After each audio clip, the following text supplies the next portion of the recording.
physically and financially the invaluable role KABS plays in our lives. This event is presented by Marcus Hunt in conjunction with the Flow and Just Talk Consulting. We can't wait to see you at St. Michael's Episcopal Church, 12415 Council Road in Little Rock on Saturday, May 6th at 6 p.m. Mark your calendars now. This is one event you don't want to miss.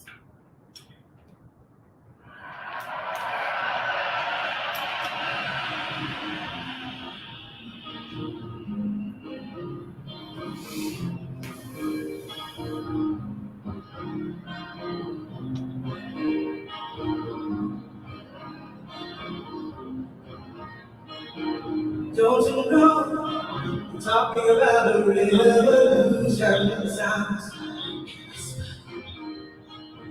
Don't you know, talking about a revolution sounds. While they're standing in the road behind us, crying the doorsteps of those armies of salvation, wasting time in the unemployment lines, sitting around. Wait for a promotion, don't you know? We're talking about a revolution that sounds. We're gonna rise up, get their share. We're gonna rise up and take our steps. Don't you know you gotta run.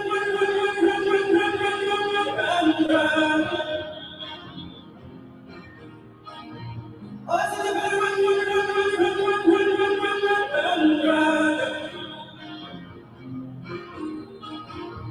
It's finally the tables are starting to turn. Talk about a revolution. It's finally the tables are starting to turn. Talk about a revolution. Oh, no. Talk about a revolution. Oh, I'm standing in the open lines, crying at the doorsteps of the armies of salvation, wasting time in the unemployment lines, sitting around waiting for a promotion. Don't you know? Talking about the revolution that sounds. And finally the tables are starting to turn. Talk about a revolution. Yes, finally the tables are starting to turn. Talk about a revolution. Oh, no. Talk about a revolution. Oh, no. Talk about a revolution. Yes, good morning. We're talking about a revolution this morning, and it sounds like a whisper. We want to thank Tracy Chapman for grounding us in our conversation this morning that's about seeing yourself. But before we get started with all of that, we would be remiss. I know that I would if I did not say thank you to those of you who have stopped right here at KABF 88.3 FM, where we are the voice of the people, to have this conversation with us. We show up every single week, every Tuesday, for Community Voices, so that we can join our voices together, so that we can bind ourselves to each other, to have conversations about the revolution, where Tracy Chapman reminds us that the tables are already starting to turn. And so I'm excited that you are here. We thank you for your support, the support that you give in so many different ways. You give your support financially. You give your support through community presence. You give your support with your voice in this live streaming platform where we are having this conversation on the air and around the world. You give in so many ways by reaching out to me beyond this moment. So many of you don't call in. You don't make your presence known on the air, but then you will call me personally. You will send me a text. You will send me a message. You will send me an email. You will share a TikTok. And I am grateful for all of the ways that you show up. Thank you so much for being present with us here at Community Voices. The phone lines are absolutely open, 501-433-0088, because here we greet you in the spirit of Sawubona. We say to you that you are welcome, you are embraced, you are honored, you are celebrated celebrated in this space, even when we go back and forth, even when we challenge each other, even when we agree with each other, even when we push back with each other. You are welcome in this space, and we want you to know that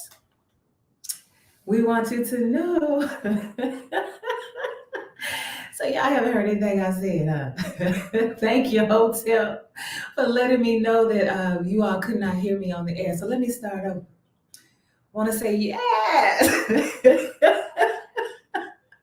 Tracy Chapman is grounding us in our conversation this morning by reminding us that we're talking about a revolution, and it sounds like a whisper, but the tables are already beginning to turn. The tables are already turning, and they have been. We are not the ones who have started this change, but we are entering the story. The tables are turning, and we want to find our place in it. And so we are having this conversation today about seeing yourself. But I want to make sure that first, though, I say to you, thank you.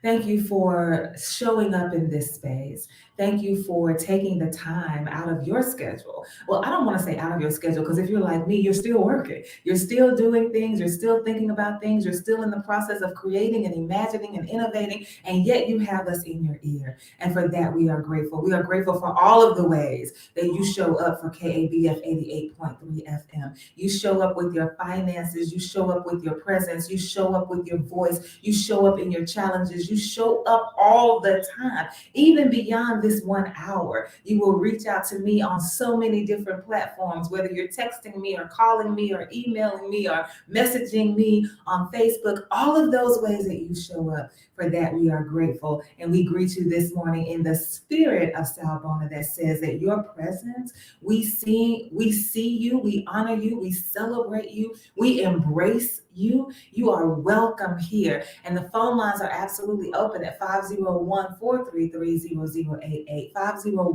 501-433-0088. I'm excited about the conversation this morning. But before I give us the tidbit that continues to lead us into the conversation, I want to make sure that you have an opportunity to be greeted by your co-host, the pastor. Tony Orr. Good morning, Tony. Good morning to you. Good morning, Denise. Grand rising to you. I have a couple announcements. I just want to remind everyone this Saturday, May 6th at 6:00 p.m. at St. Michael's Episcopal Church, 12415 Cantor Road here in Little Rock, we're going to have the People's Celebration Together We Rise, a fundraiser for KABF in conjunction with Marcus Hunt and The Flow and Just Talk Consulting. It's going to be a great opportunity to celebrate not only you, the people who help support KABF, but an opportunity to celebrate the people who come in every day to do their shows, to do volunteer work here at KABF.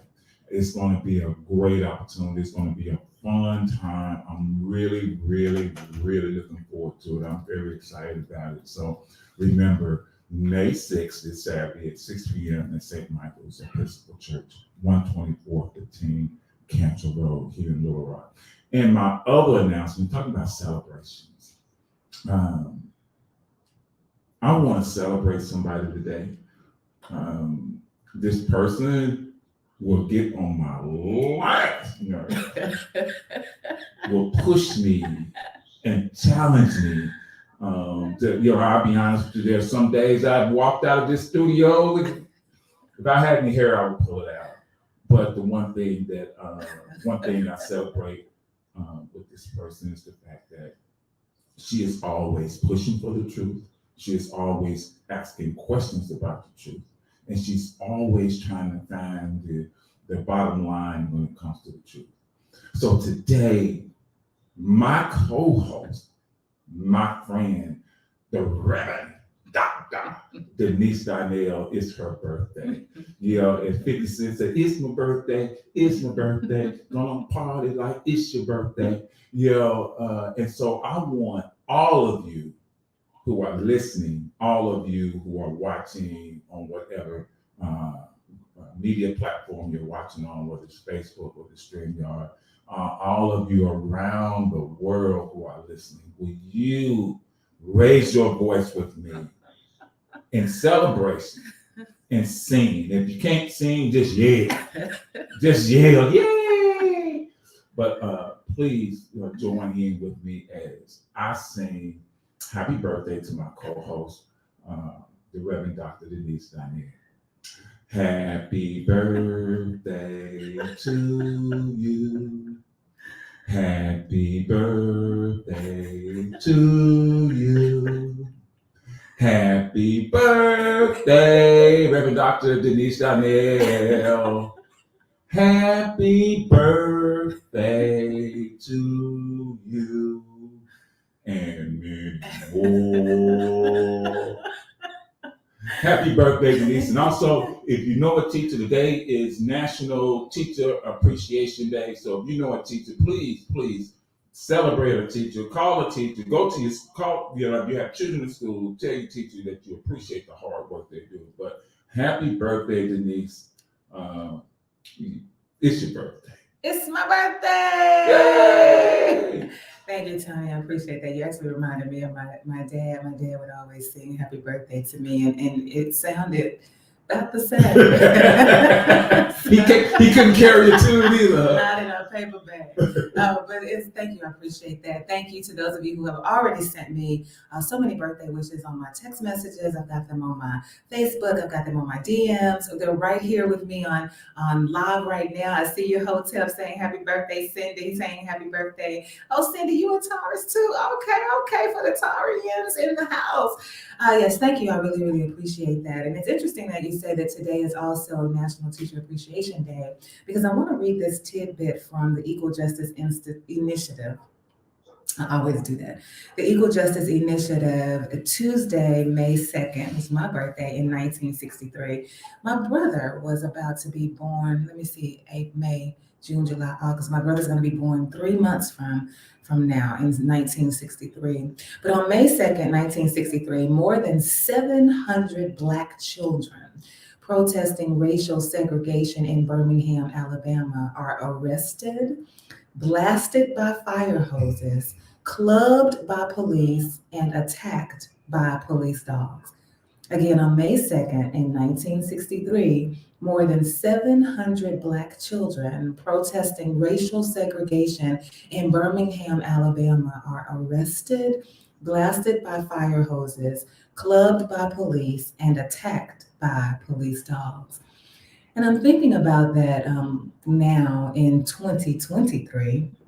You think about the fact that Black children are still being arrested in schools, particularly because we have established in the school system the zero tolerance policy, where if a child, quote unquote, acts out, then we no longer take the time to think through social emotional learning techniques that allow us to get to what's really happening with the child. We no longer have counselors that we give the opportunity to live into their craft of actually offering counseling to students and parents and teachers and faculty and staff in the school district. We decide now that it's the law enforcement's responsibility to handle these children that really are traumatized on so many levels and need someone to ask them what happened, not just to you, but what happened to your people, what happened to your mama, what happened to your grandma, because you're carrying, even as a child, you're carrying that trauma. And so children are being arrested and pushed out of the school district, particularly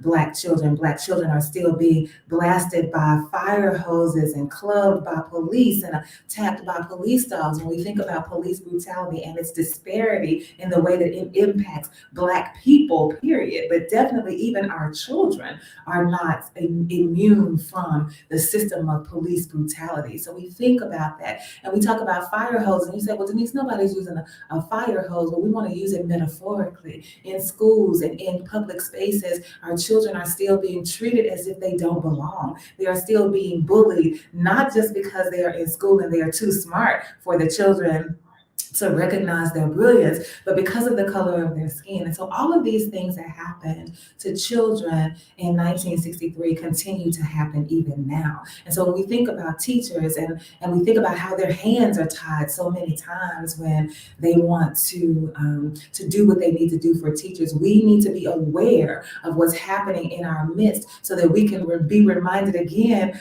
by Tracy Chapman. We are talking about a revolution. It sounds like a whisper because people are thinking, oh, Denise, y'all doing all this talking and there's nothing really going on. Well, maybe it might sound like a whisper to you, but there are tables being turned. There are chairs being flipped over. There are doors being knocked down because we are no longer willing, we are joining this fight, this struggle toward collective liberation. And when we talk about collective liberation, liberation is when you take the view of the oppressed. And when you take the view of the oppressed and you ask them to lead the way to their future, that's what liberation is about. And collectively, we are struggling for it. And so when I think about the schools that I go to, there's this one school, it's all of the schools are with the Pulaski County Special School District.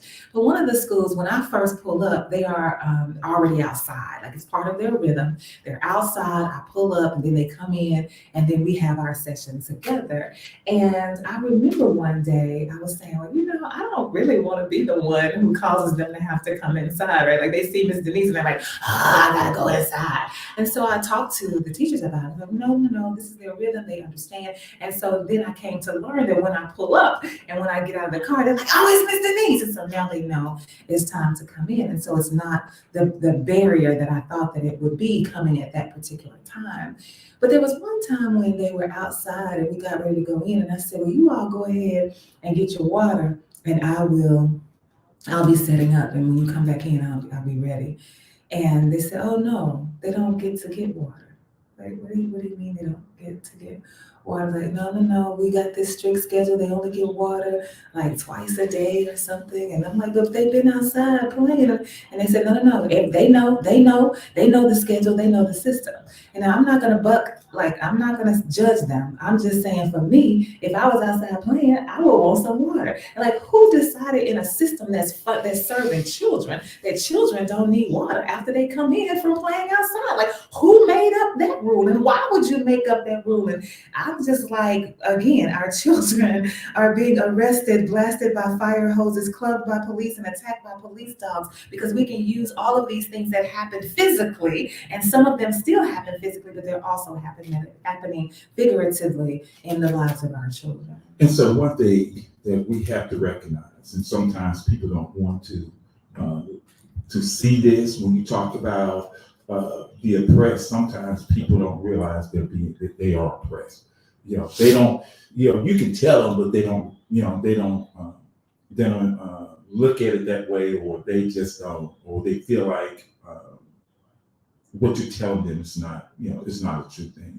And when you look at the school system, once the school system became this de facto police state, because that's what schools are, basically they are following the rules. And when you talk about water, they're on a strict schedule. They know when to get water, when not to get water.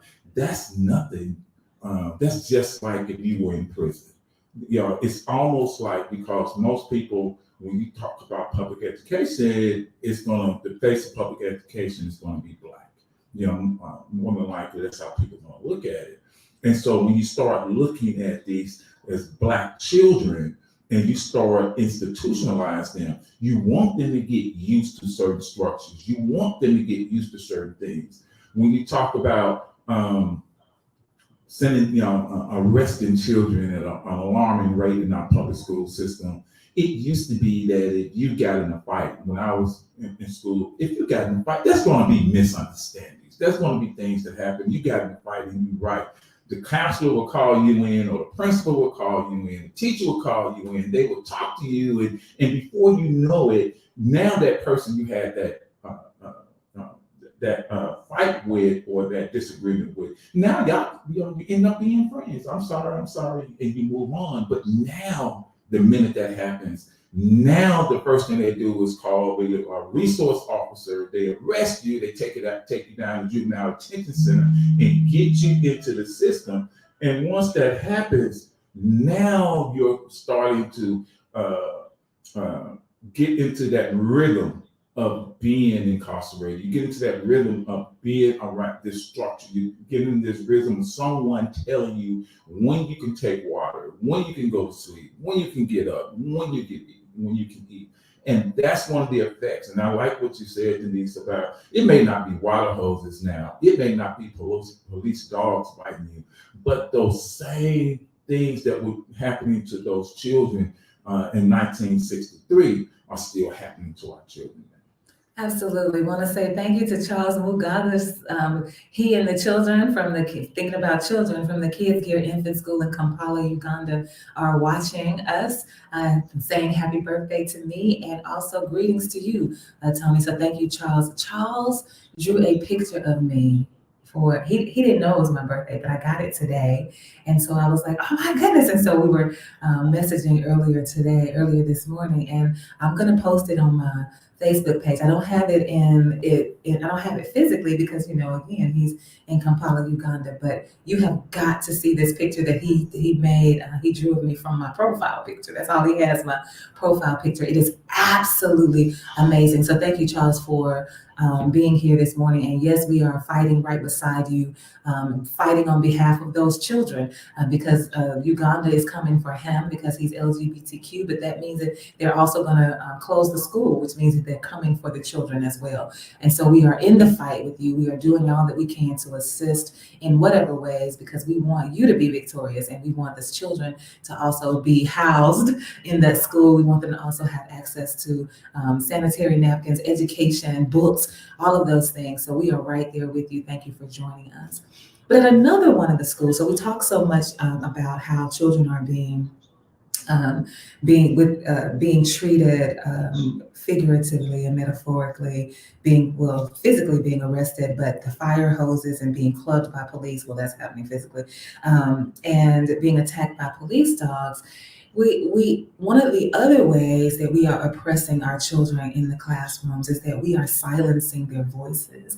We will not allow them the opportunity to share what's happening to them on the inside, and we don't position ourselves as students to the student. And so this happened to me at another one of the schools, because I have 3 different schools. So this particular school, I was at Daisy Bates.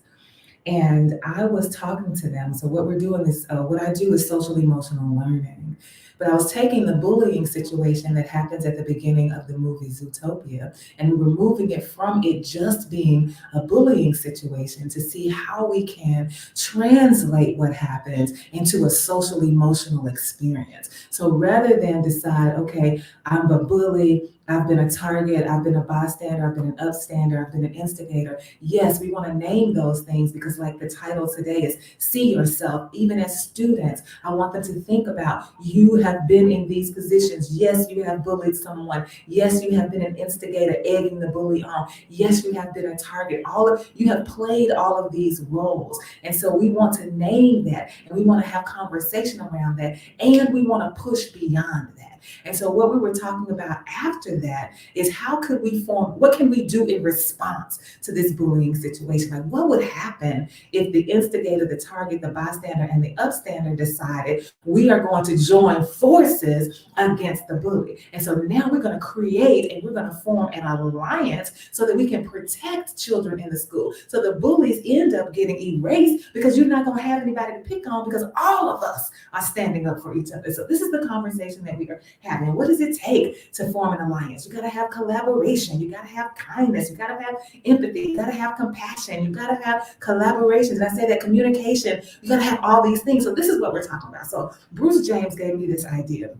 Bruce James is the leader of the Social Justice Institute at Philander Smith College, and we were at Brewster's. Mr. Henderson told me about that place on Asher. And so I had never been, but Bruce was like, let's have lunch. We're gonna meet at this place. I'm like, oh yeah, I heard about this place. So we're having lunch, and Bruce gives me this idea. I can't remember exactly how the idea works with his students because he's a college professor, but I adapted it so that it will work with my students. And I'm using this at Daisy Bates. I give each one of the groups because that's another thing. Like forming a group at the school is so difficult. Like the teachers are like, this child can't be with this child and that child, and I'm like, look, I don't have time for all that. This is how I group them. I say, okay, when I point at you, remember your name. Okay, chocolate, vanilla, strawberry, Neapolitan, butter pecan. That's your group. Chocolate, vanilla, strawberry, Neapolitan, and butter pecan. I know they know chocolate, vanilla, and strawberry, but this is also my opportunity to teach them Neapolitan because most of them don't know Neapolitan. They may have had it, but they don't know the name of it. So I teach them Neapolitan. And then I want butter pecan in there because that's just my favorite old school flavor. And so I'm like, yeah. And so like now, all my chocolates over here. And so just like that, we're in groups. And just like that, we are now collaborating because these are people that you don't have really any relationship with because you haven't been able to because they separate you in such a way. But now you have to work together for this common goal. And so they were in this group to do their vision boards. Now they're in this same group to form an alliance. And I give them this box, and the box is filled with all of these random things. It's got some candy in it, it's got a pen in it, it's got something that you can use to make a vision board. And like all these random items that Bruce told me about. And what they're going to do is they're going to choose an item or more than one item out of this box to use as their base for how they're going to create a scenario that persuades people to join the alliance. So they're just using whatever's in the box as a prop. Now, you don't have to open whatever it is. You're just using whatever it is. So I make this announcement. You don't have to open anything in the box. Whatever is in the box you can use, but you don't have to, there's no reason for you to open it. Because remember, I got 2 other schools to do this with, right? So I need my stuff to stay intact. That's what I'm thinking in the back of my mind. So I make that announcement. And then, of course, with children, somebody says, Miss Denise, can we open it? So I say that. No, I usually call them something like, no sugar lump. You're not going to open it today, or I'll say no sugar pie, honey pie, I say, because I can't remember all of their names. And so I'm having this conversation with them and I'm reminding them you can use whatever. I even teach them how to barter. Maybe there's something in your box that you're not attracted to. You don't feel like it speaks to you. And you see somebody else, they have something over here. They not really using it. You all have an opportunity to have a conversation. Hey, what's up? You going to use that right there? And you all can swap and trade. So all of this is going on at the same time. And all of a sudden, one of the students comes and tells me that Leasia opened up something that was in the box. And so I'm like, okay, all right. So I go over to Leasia and I said, Leasia, I know you heard me say, do not open anything in this box. I know you heard me. And I know you understood the words that were coming out of my mouth. So we're not even going to talk about it. I'm not even going to ask you, did you hear me? I'm not even going to ask you, did you understand? Because we already know. We can start right there. I know you heard me and I know you understood me. What I want to know is what made you open, and she opened some taffy. What made you open the taffy anyway? Even though you heard me and you understood me, what made you? And so she's got her head bowed, of course, because she feels like she's in trouble. That's a natural reaction because of the way that we have conditioned children to believe that anytime somebody starts asking you some questions, you must have done something wrong. And she has her head down and she says, Miss Denise, I needed it.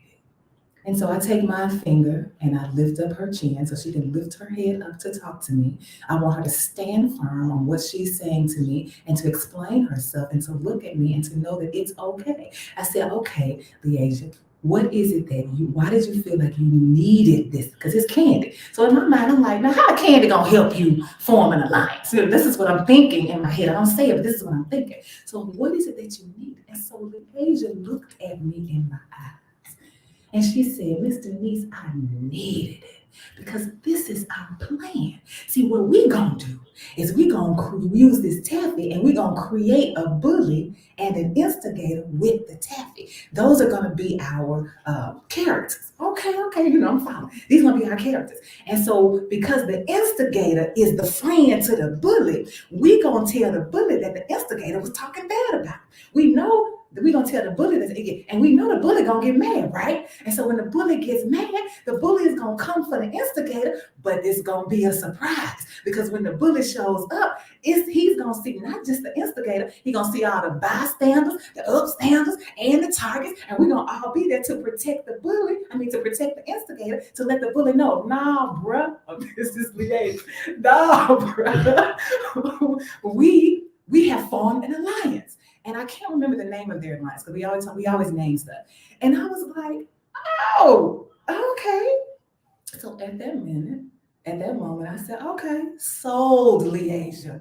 And I said, okay, everybody, let me just make, Miss Denise stands corrected. If you need to open up something in that box, you open it up and you do what you need to do.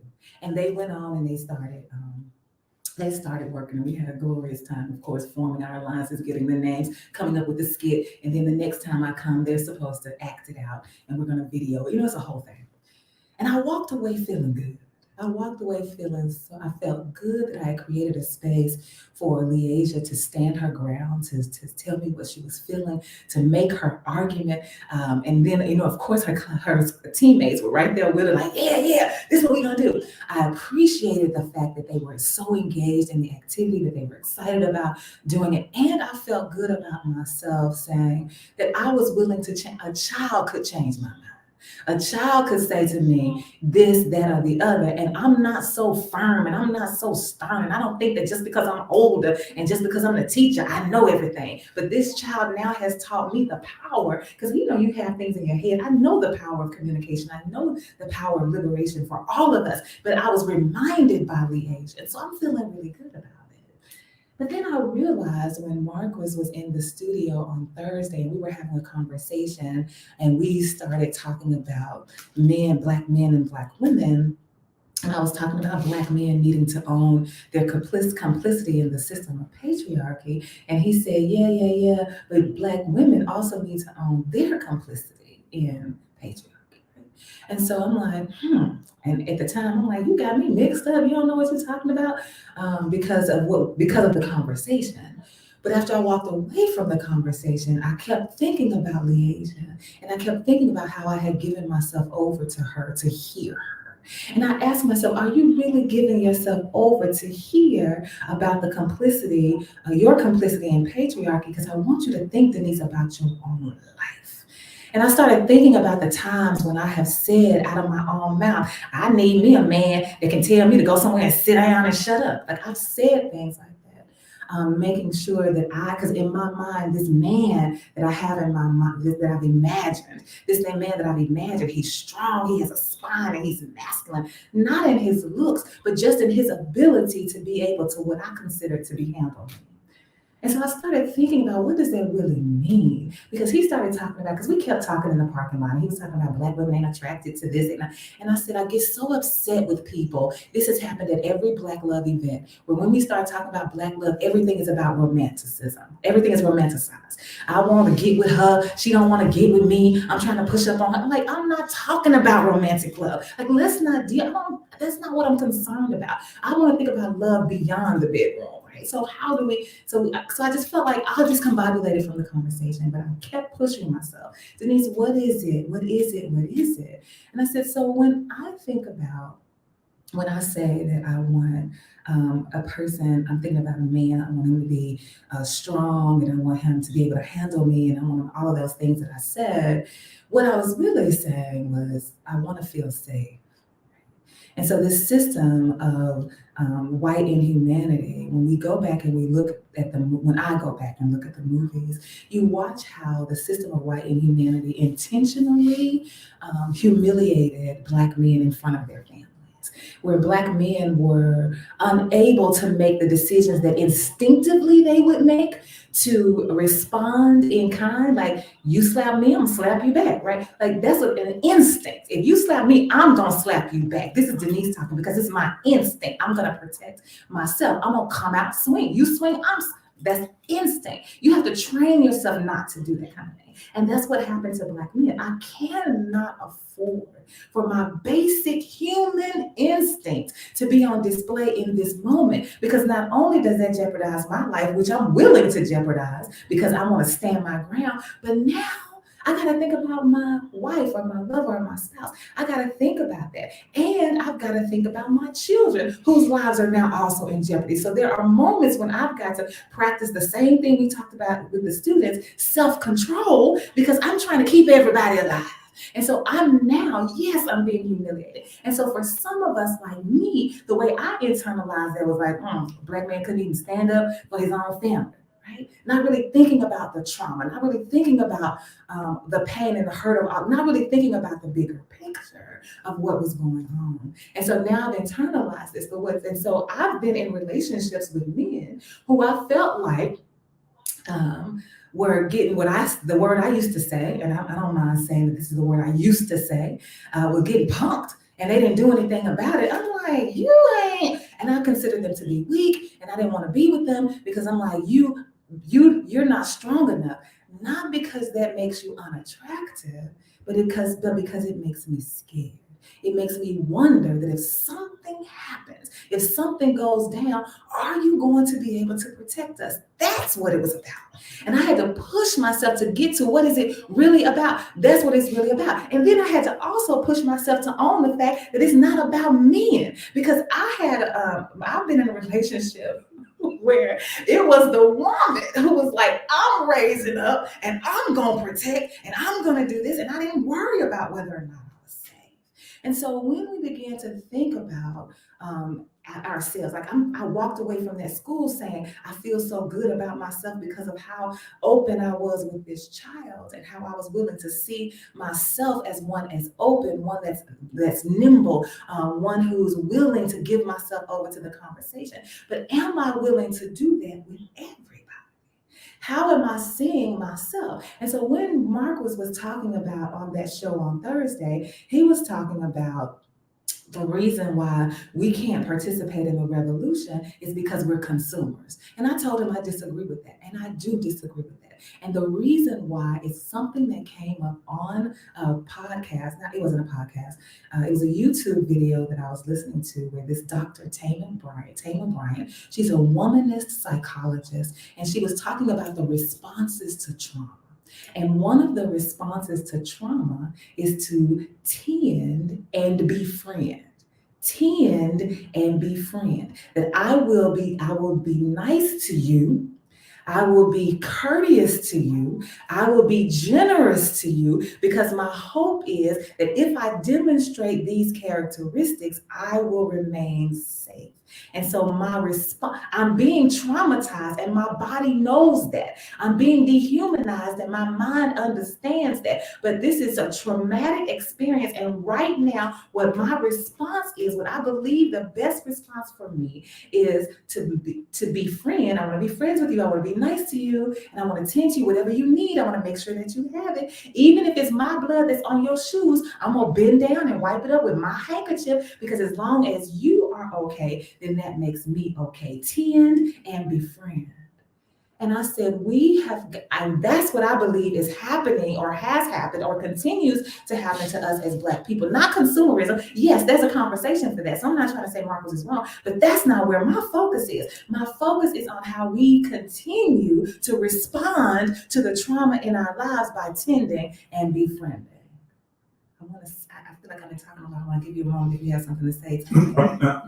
I'm still processing. On some levels, you're right, but I also I also look at it from when you talk about the friend and befriend.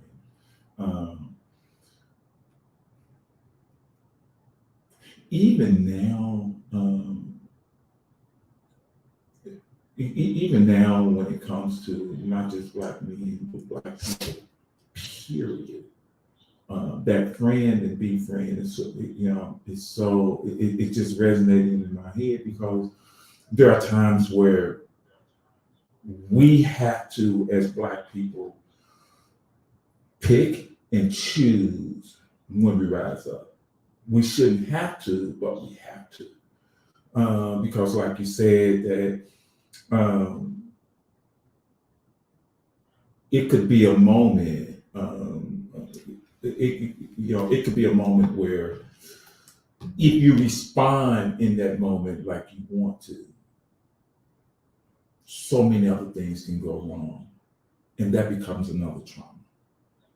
Absolutely. And so for me, when we talk about seeing yourself, so Hotep says that it sounds like turning the other cheek. Hotep says it sounds like turning the other cheek, and I laugh because absolutely. And where do we get that from? Oh, that's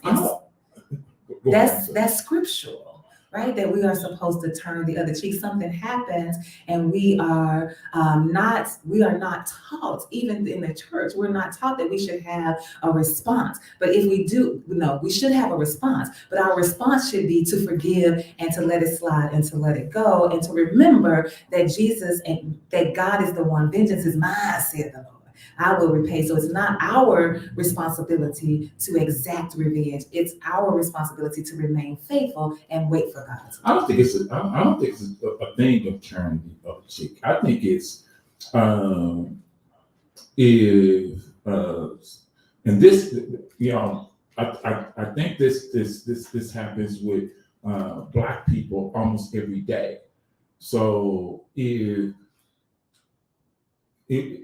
there's a situation where you're being challenged or something is happening, whether it's Black, whether it's white, and you want to respond at that moment, you want to do something. It's not that you turn the other cheek.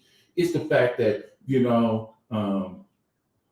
there's going to be something. What's going to happen after this? What's going to happen? And for example, if I leave out the station right now and I'm walking down to Edwards, and whether it's a Black person or white person, male or female, step to me on the street, on Main Street. And I have at that moment, and this is what happens a lot of times, is that I need to knock this person out. I need to do something to this person. But what are my consequences? And I don't think that's turning the other cheek. I think that's you saying, okay, you know what? I need to step away from this. But you say it's another situation where I can have the freedom to go ahead and step to that person. I think it comes down to situations, and it comes down to circumstances. I don't think it's about turning the other cheek, because I don't think it's about, well, I'm gonna forgive you for this, and I'm gonna pray for you for this, and I'm gonna ask God to bless you, and I'm gonna ask God to seek revenge. No, that ain't it. That ain't it at all. In this situation right now, I don't have the opportunity to really do what I really want to do, because I have to think about the consequences and repercussions. I have to think about, I'm gonna put some other people in jeopardy. I have to think about what I may lose at this moment. Yeah, and that may be a situation, but I do believe the part that I want to focus on is that we do have an opportunity to think about what we're saying, and we do have an opportunity to respond, but our response is still rooted in the trauma response of tending and befriending. And Yes. Here is a prime example. So Carolyn Bryant Donham died. That's the person who lied on Emmett Till and said that he whistled at her, that caused him his death, which was the kickstart of the civil rights movement. So he's 14 years old in Money, Mississippi, on vacation with his cousins, and he gets accused of whistling at this white woman. And the white men come and they kidnap him, they capture him, they kill him, and then they try to cover it up, all of these things. And they don't want to ship his body to his mother. She demands it. They don't want to open up the casket. She demands it. When they open it up, it is no longer, this body is no longer recognizable as a human. And we all know, well, I don't want to say we all know, but there are pictures of this body that you can see to this day. You can still see the picture of Emmett Till's body in this casket, because his mother decided that the world needed to see, the world needed to know what happened to her child. And so we watched and you can watch the funeral happen. Like, we are sitting here as this unfolds. And so she dies, and then here is his cousin's response to her. Let me get this message from Ryan before I Okay, so Ryan says, I believe the context is that turning your cheek in Roman occupied Palestine is and was an act of rebellion. I believe the context is that turning your cheek in Roman occupied Palestine is and was an act of rebellion. So you turn the other cheek to rebel against what's happening to you. So this is the context that he's bringing to the conversation. And so it might be, in fact, that the person wants to turn the other cheek because I'm rebelling against what's happening to you. I hope I'm interpreting that right. And if I'm not, please let me know. So I want to read this statement to you from Emmett Till's cousin. Oh, caller, I saw you, and here I am trying to get to you. I waited a little too late. Please call back because I want to hear your voice, but I want to get this statement. I want to read this. Okay. Caller, you're live on the air at KBF 88.3. Thanks for calling. You're more than welcome. Good morning, Sister Denise, brothers, and to your listening audience and those on the web.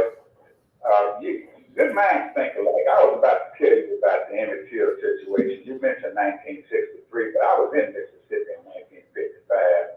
That happened that summer, and my mama called school there. They didn't start school until October, and of course, they had to pick up. And I was in Mound Bayou, Mississippi when that occurred. Now, if you can recall, you didn't mention this, but I'm sure you referenced the Justice Initiative or this outlet that lets you know about certain types of events and what have you. I know they chronicle this. You think about how many black men have been killed and mutilated and driven out of town because of so-called interaction with white men.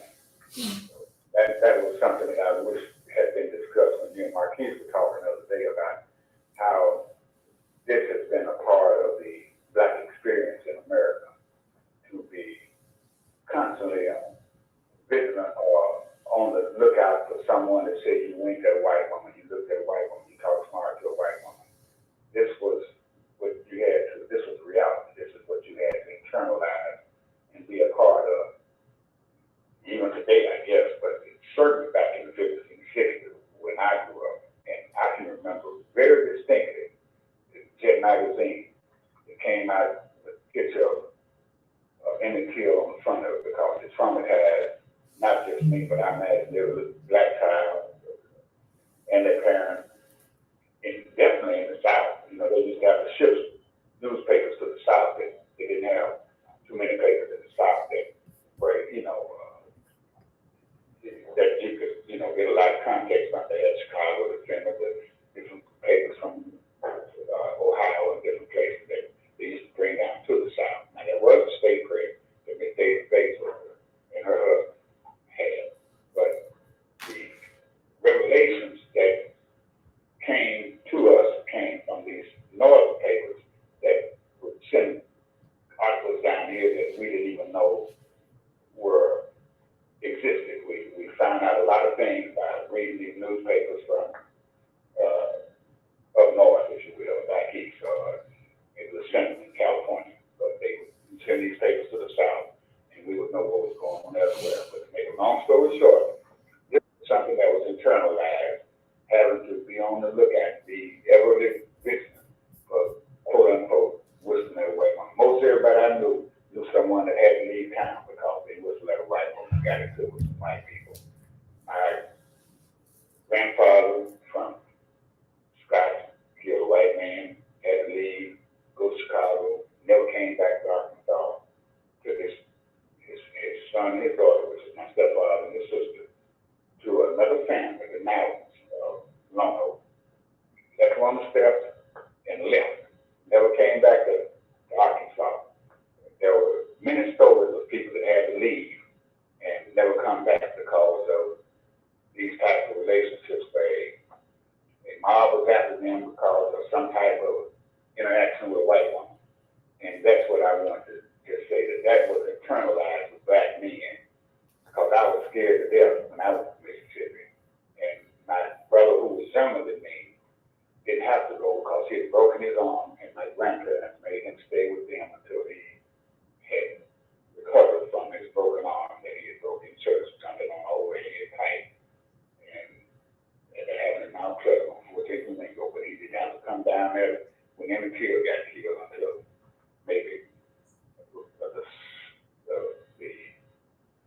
January of 1956, but this happened in 55, the summer of 55.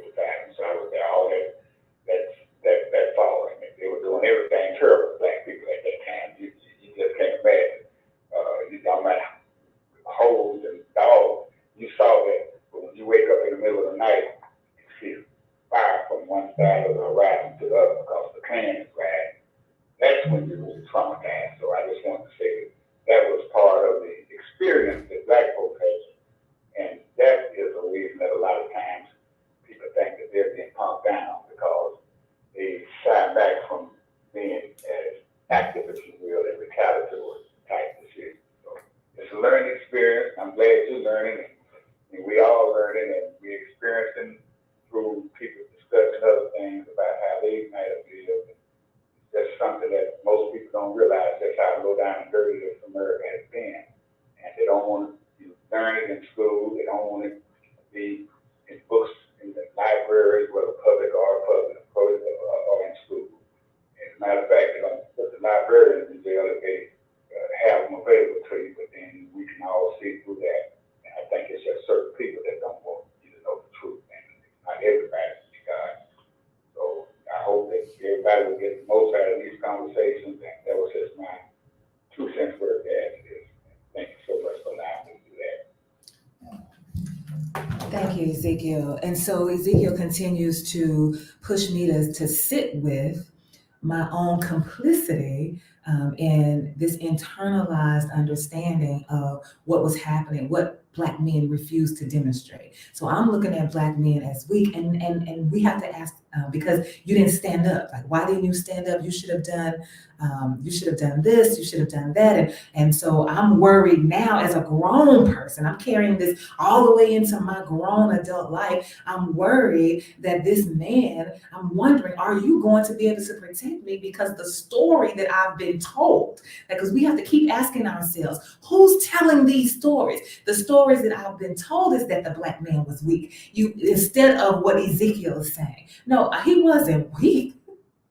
This was trauma. This was the way that I'm protecting my family. This is the way I'm trying to navigate and stay alive in this system of white inhumanity that's killing us on the regular, that's killing us at the hands of the state with the permission of the state. You've got the entire world sanctioning the violence and the terror and the dehumanization and the degradation of Black bodies as law. It is a matter of law for you to be able to do whatever you want to do. Now, I wasn't told that story. And so I'm coming at people because you did not respond in the way I felt like you should have, because I've got misinformation that's leading me and guiding me that I've bought into what you call it, lock, stock, and barrel, whatever that phrase is. And so we have to see ourselves. So I have to take a moment, because I don't ask anybody to do anything that I'm not willing to do. I'm saying you need to see yourself, and I needed to see myself. And so we have to begin to ask the question, though,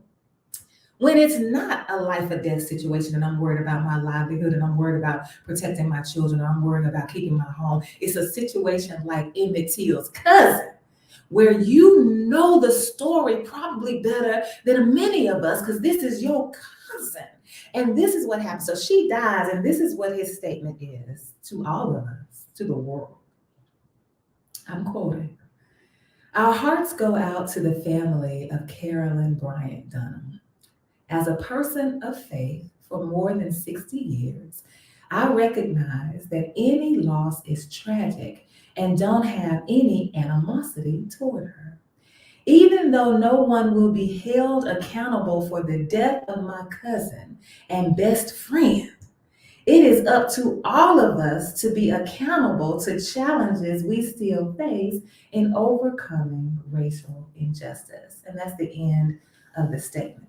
So I'm trying to figure out why your heart goes out to Carolyn Dunham. You say, oh, it's because I'm a person of faith. And I've been a person of faith for 60 years. And so I recognize that any loss is tragic. And then he goes on to say, nobody's going to be held accountable. So when Tracy Chapman says, I'm talking about a revolution. That's what I'm talking about. In a revolution, you have to fight. And I'm trying to figure out, how can you fight somebody that you befriend? I can't fight unless I'm fighting mad. I don't know about you, Tony, but I've been in situations. I'll never forget when I was in college. I was playing cards, and this girl got so mad because I was whooping her on the card table, and she was talking junk, and I'm talking junk, and I'm just tickled, just laughing. I'm just tickled, and the more I laugh, the angrier she gets, and so now she wants to fight, but I can't fight her because I'm laughing. I'm like, good dog with you. I'm not fighting you over these cards. But then she took the cards and threw them in my face. Oh, you done thought. Wait, so now I ain't laughing no more. I can fight now. And so when we talk about being in the midst of a revolution, I'm not talking about necessarily a physical fight, even though I think physical force will be required. But in this particular case, your trauma is still so full in you, Emmett Till's cousin, Wheeler Parker. You have not dealt with your trauma because you are still responding in a way, hoping that we don't want nobody else to get mad. We don't want nobody else to lose their life. We don't want nobody to come for us if we say the real thing about how we feel about Carolyn Dunham and what she did to this 14. Why is your heart? What are you talking about? I think one of the things that we have to do that is so good that I think is necessary for us as people is to grow. And as you start to learn some things about yourself, about this world, you grow. I used to take the side of Emmett Till's cousin. That's how I would look at it. Wheeler Parker. That's how I would look at it. But as I've grown and as I've learned and as I started to open up my mind to all the things, that's going on, now to the point, no, yes, I do agree with one statement. It's always tragic when somebody dies. But I don't think so. Yeah, I don't think so. You are a rapist. You're a murderer. You terrorize people. That is not. I don't consider that tragic. And I don't feel sorry for you. Yes. Not at all. Yeah, so I understand. And so Hotep even says that's indoctrination. But we like, life is sacred. I understand that. I understand your point. But also, nobody wants to see anybody else die. Now, I do. That's what I'm saying to you. You are a pedophile. You are killing children. You are a murderer. Now with me, this is where I step to another beat. In her case, in everything that she has done, everything that you caused the death of not only somebody else, but so many other people after that. So no, you are accountable. No, I'm not going to forgive you for that. No, when they found out that she perjured herself, and even they were like, "Oh, just let her forget it." Black people were saying that. I'm like, no. If you find out I perjured myself 20 years ago, you're coming for me. So what's the difference? So that's my take on it. Well, this is what I'm saying. So when we begin to talk about, I think I have a statement from Phyllis Brown. I need to get on here. Reckless eyeballing, the Matt Ingram case. Listen to this. Matt Ingram was accused of, quote unquote, reckless eyeballing, the improper looking at a white person with sexual intent. He was one of the last African Americans convicted under this law. The case became well known by civil rights activists in North Carolina. I didn't know that. I didn't know the Matt Ingram case. I didn't. I didn't know about the Matt Ingram case, but I knew you could be. Yes, but let me read it again. Matt Ingram was accused of reckless eyeballing, the improper looking at a white person with sexual intent. He was one of the last African Americans convicted under this law. The case became well known by civil rights activists in North Carolina. If your faith says to you that all life is sacred and it allows people to do whatever they want. You can kill, you can maim, you can murder, you can slaughter, you can rape, you can if your faith says, but your life is still sacred, while those people take the lives of other people who, just because they are different in some way, are not held accountable because their life is so sacred, I would suggest us asking ourselves, do we really see ourselves in this faith? And so that's my challenge for you to see yourself, because there's something wrong with this theology in my mind. And I would love to continue the conversation about it. Maybe we will. I'm not sure. But it's 10 o'clock and your girl Lola is already at the door. She is ready for all that she has to offer you with jazz for the next couple of hours. So you do not want to miss this show. Want to make sure that you stay tuned right here at KABF 88.3 FM, where we are the voice of the people. We hope to see you Thursday, and we definitely hope to see you on Saturday at the People's Celebration. Talk to you soon. Happy birthday! It's my birthday!